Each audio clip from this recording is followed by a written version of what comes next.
Okay, picture this. It's Sunday night, around 9 p.m. You're lying in bed, scrolling through your phone, and there it is. You feel it. That quiet, familiar dread just kind of creeping in, right? And why? Because tomorrow is Monday, and you have absolutely no idea what your week actually looks like. Well, welcome to this explainer. Today, we're going to completely dismantle that Sunday night dread and give you a real framework to take back your week. Let's dive right in. So, why does Monday hurt so much? Let's talk about the Monday morning truck that literally hits almost all of us. You wake up, you open your laptop, and boom, 47 unread emails just staring back at you. There are 3 Slack messages already waiting, demanding your attention right now, and oh yeah, there's that meeting in 10 minutes that you completely forgot about. You're immediately on the defensive. I mean, you haven't even had a full cup of coffee yet, and you're already behind. Which brings us to our first major section, the reactive living trap, when your week drives you. Now, this concept is crucial because it fundamentally shifts the blame away from your abilities. Listen, if you feel like you're drowning on a Tuesday, it is not because you're bad at your job. It's not because you aren't smart enough or capable enough. You're simply suffering because you never decided in advance what actually mattered. You are caught in what we call reactive living. That's the state where you aren't driving your week, but instead you're just reacting to whatever is loudest Monday through Friday. When you live like this, your entire day is just being pulled in a dozen different directions. By Wednesday, you're completely exhausted. And honestly, the worst part, if someone asked you what you actually accomplished, you probably wouldn't even be able to explain it. It's all driven by this core illusion we fall for, which is that busy feels like productive. And man, it is a sneaky trap. You're sitting in back-to-back meetings, you're firing off replies to messages instantly, and you really feel like you're totally on top of things. But then, Friday rolls around. You look back and realize absolutely none of the big stuff actually moved forward. That major project, still sitting there. That gym plan you swore you'd stick to this time, didn't happen. The family dinner, pushed. Again. Just look at the contrast here. A reactive week is driven entirely by your inbox, and it always ends in Friday burnout. On the flip side, an intentional week is driven by a plan and ends in Friday satisfaction.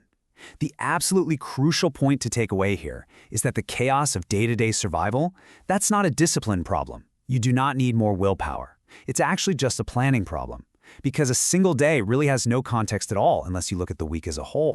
Which brings us to the actual solution. Section 2, the 20-minute system, the simple fix for Sunday dread.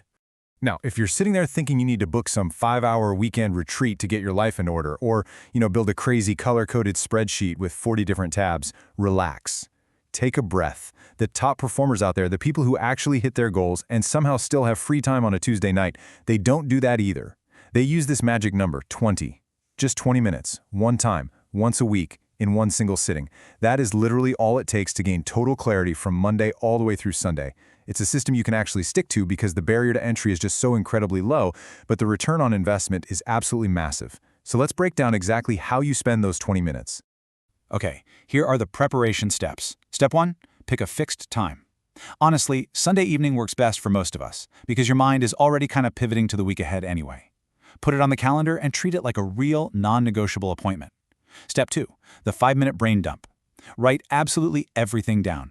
Work deadlines, errands, that random birthday gift you need to buy, just get it out of your head. Don't judge it, just dump it. This clears your mental RAM so you stop carrying around all those scattered thoughts. And then step 3, sort by categories. And here is exactly why that sorting step is so vital. Your life is basically made up of all these different slices, right? Work, health, family, personal growth, home and errands. If you sit down and only plan for work, well, your job is going to quietly crowd out literally every other slice. Sorting your brain dump by category forces you to put your entire life on the table. It ensures the things that truly matter to you outside of work actually get a piece of the pie. All right, let's move to section 3, building your intentional week, structuring your execution.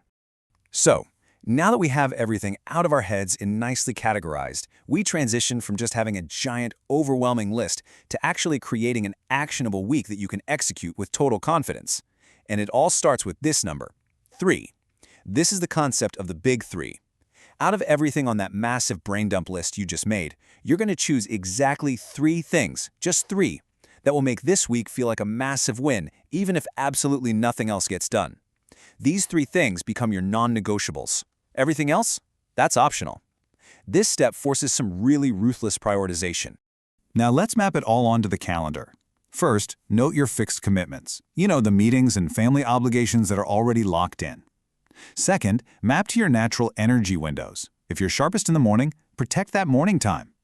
Third, time block your big three. Give them an exact day and an exact hour.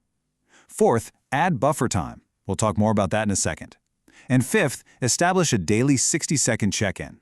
This is how you spread the weight across the whole week. It's like you're a coach planning for the full game, not just the first quarter.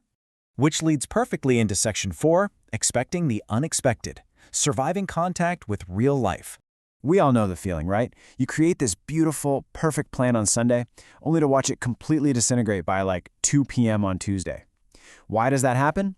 Because most plans completely lack breathing room for life's inevitable curveballs. Look at the comparison here. A packed calendar looks incredibly impressive, right? Every single minute accounted for. But it breaks so easily. One meeting runs long or your kid gets sick and boom, the whole week falls over like dominoes. Now look at the buffered calendar. It has real, unscheduled breathing room between those blocks. A buffered calendar is literally the only kind that actually survives the chaos of real life. So when you put it all together, the system ultimately looks like this. Sunday is when you do all the hard thinking and make the tough decisions. You are the architect. Then, Monday through Friday, you just spend 60 seconds each morning glancing at that day's slice of the plan. You don't need to replan from scratch every single day. You just orient yourself and you execute.